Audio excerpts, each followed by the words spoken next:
Hello everyone, and welcome to Divine Debut. This is Kathy speaking. Thank you so much for being here. Let's look at today's daily message, the 11th of July. Today is the day of the Divine Spread, so I'll be doing that. Press on the notification bell if you have not already. Happy birthday if it's your birthday today. So this is a very quick message reading the energies, what's going on, the 11th of July of 2021, please Spirit. Just the feel of it, it's not easy, everyone. I do sense again an eerie silence. There is a lot of frustration in the air. Okay, a lot of power struggles, I would say, more than likely. I sense everyone's, there's a sense of frustration. So let's see what's going on. I'm taking 3 cards today. 11th of July of 2021. We've got the World card, the Fool, and we've got 3 Major Arcana cards, very strong. And Page of Swords, Gemini. News is coming through. Something needs to be communicated here. Something relating to, I would say more than likely, there is an ending here. We're pressured into new beginnings. Something needs to end to complete here. Okay, and the Fool card does speak to a new journey, a new cycle beginning. Okay, we know that these are the 4 fixed signs, so Taurus, Scorpio, Leo, and Aquarius. Venus and Mars are now conjunct in the sign of Leo, the Lovers, and they're conjuncting on a very important point concerning love matters.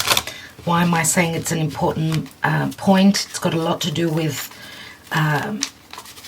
love, with a particular cycle of Venus, and Venus could be love, money, values. Okay, so something is ending for a new cycle to begin. Someone needs to take a risk.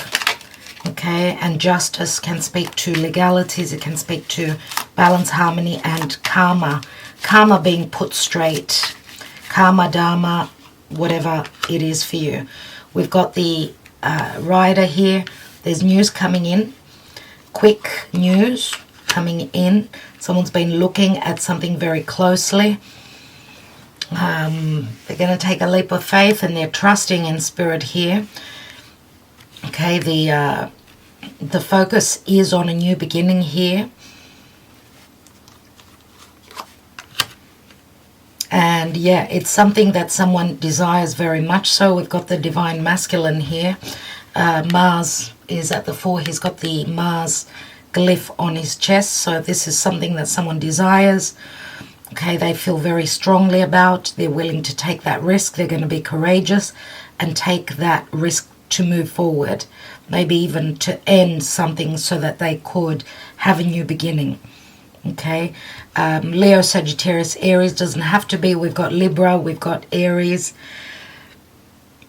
and I would say also because Uranus is also here. Uranus is, it can be someone taking a left-hand turn suddenly. They've had that higher perspective. They've seen things from a different perspective. Not maybe, I mean, there's someone's been looking closely at something, but they've also had a bird's eye view, if we can call it that. Because Uranus, that's what it is. It's ethereal. And they know the situation now. They're ready to take the action, communicate. They've studied. They've had their lessons. Okay. And they're getting out of their comfort zone, which is North Node in Gemini. And it's relating to, could be a marriage, could be a spiritual connection, could be anything to do with family. The tree does speak to difficulties. It's Saturn in Capricorn. Someone's been grounded. They've gone through maybe harsh lessons. It can also speak to health, the tree. Okay, this is personal growth. And it's in relation to past connection as well. Okay, let's see what the Karma Dharma is, 11th of July. We've got the Lovers here, everyone. Love. Someone is moving towards something that they love, someone that they love. Where there's been no love, if someone's had a choice between two people, they've made up their mind, I feel. This could also be a connection from long ago, back in the days with the tree, which can speak to something that's grown very deep roots. It's been a difficult time of growth. Let's see what the Black Moon Astrology has, the 11th of July. And we've got 7th house and partners. Yes, it's got a lot to do with love and Venus and Mars conjoining in the sign of Leo. So we've got an ace here, which means a new beginning. Obviously, this is Mercury in Gemini. Something will be communicated. Someone's looked at both sides. They've made up their mind. Some of you could be dealing with someone that's got their Venus in Gemini, right? Having a hard time making their mind up. This does speak to news, messages, action being taken. Okay, and we've got a 31, which is a 4. 4 does speak to family, to home. This is Venus and Mars right here. The Lovers are getting together, as you could see here, and this is Libra. It's the natural house of Libra. Okay, the 7th house. So where there's been an injustice, maybe something will be corrected. Let's see what the wisdom of the oracle has.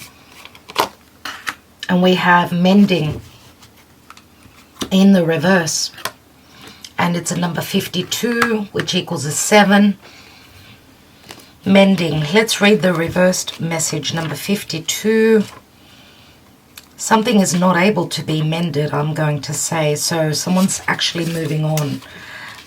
Maybe they've been trying forever to mend something, just hasn't been working.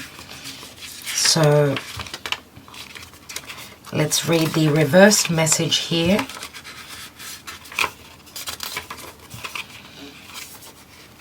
Heartbreak is a strange healer of souls. Our grief strips away our masks and loosens our tight hold on our separateness, where we view ourselves as I and the world as it. Loss allows us to see ourselves as a part of a larger scheme, opening us up to sympathy, empathy, and dependence on others in the moment when we can't hold ourselves together. And it leads us to become one with a greater whole again. Pain and suffering is part of life, and none of us will be immune to it. Can you view this loss, this pain, this dissonance as a way back to source? Let your sorrow break your heart wide open. You will never be left behind. You are loved now more than ever by Spirit, who does not want you to feel alone. One day you will look back and know this truth. That's not an easy message. Obviously, remember it's a number 7 in the upright. It's in the reverse, so we could even go back to number 6 again, Gemini. There's been dissonance, a lack of balance, a lack of equal giving and receiving. Some of you are closing the door on a connection, moving on to something new. Okay, this is more about filling your own cup for some of you. Others of you, you're leaving something that has run its course, and you're moving towards a new love connection. Love is on the 4. Remember that Venus and Mars in Leo, it's all about creation, and it's not easy. Thinking of what's going on. I mean, Venus, the divine feminine, is behind Mars. She's catching up to Mars. She's going to conjoin. They're conjoining in a couple of days. It's already happening. So she's been chasing her divine masculine. She's going to actually jump over him. She's going to be faster, where the tables are going to turn and he's going to start chasing her. So I don't know if that speaks to you literally, metaphorically. It's going to play out differently for each of you. Let's see what the gods have got today, everyone. As I said, I'm going to do a divine spread for the week ahead. So 11th of July, please, Spirit, what's going on?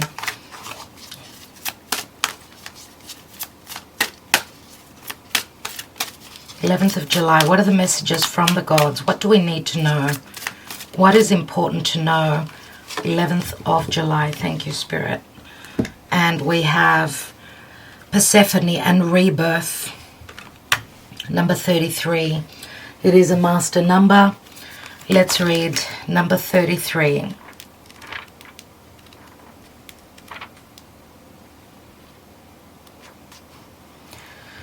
Okay, Persephone is the daughter of Demeter and Zeus. As a maiden, while picking flowers, Hades rode his chariot out from the underworld and kidnapped her, taking her to be his bride as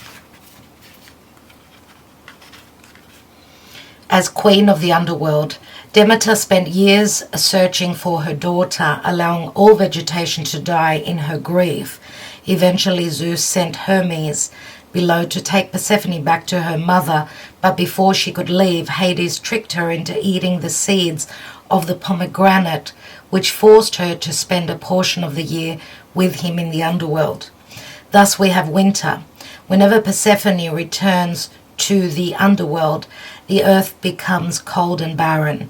Persephone became the mistress of two worlds and holds the wisdom of both worlds within her.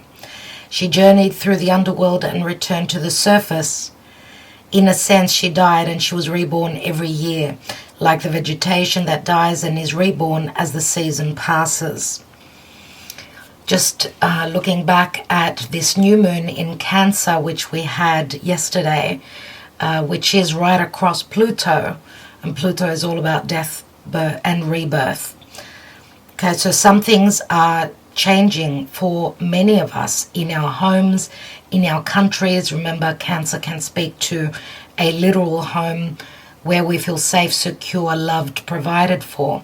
But Pluto is bringing those drastic, deep changes. The message says here, this is a period of rebirth. You may have just been through a journey that challenged and awakened you, both physically and spiritually.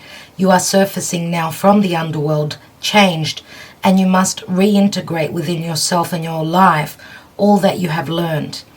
It is extremely difficult to become the master of two worlds.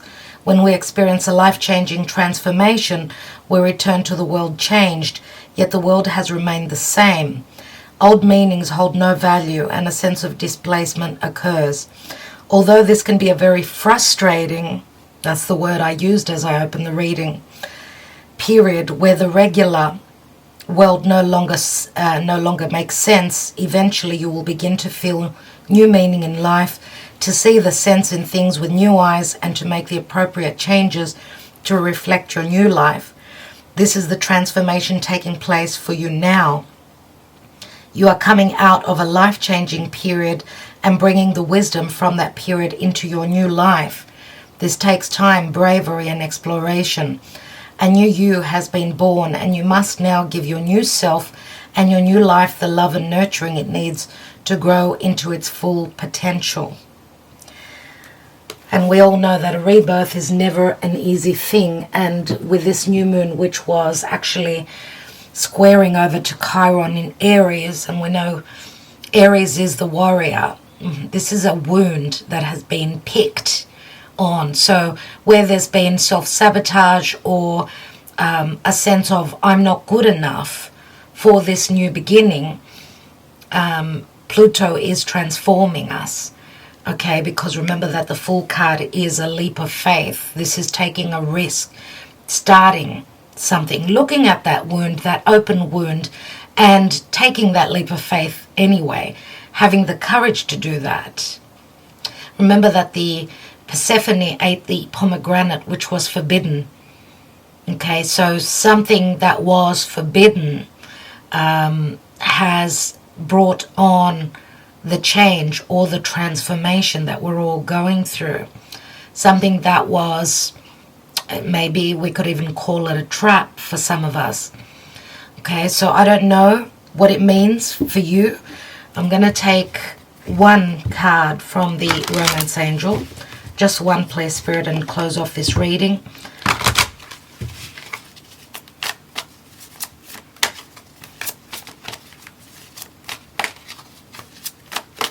11th of July. What's going on in love?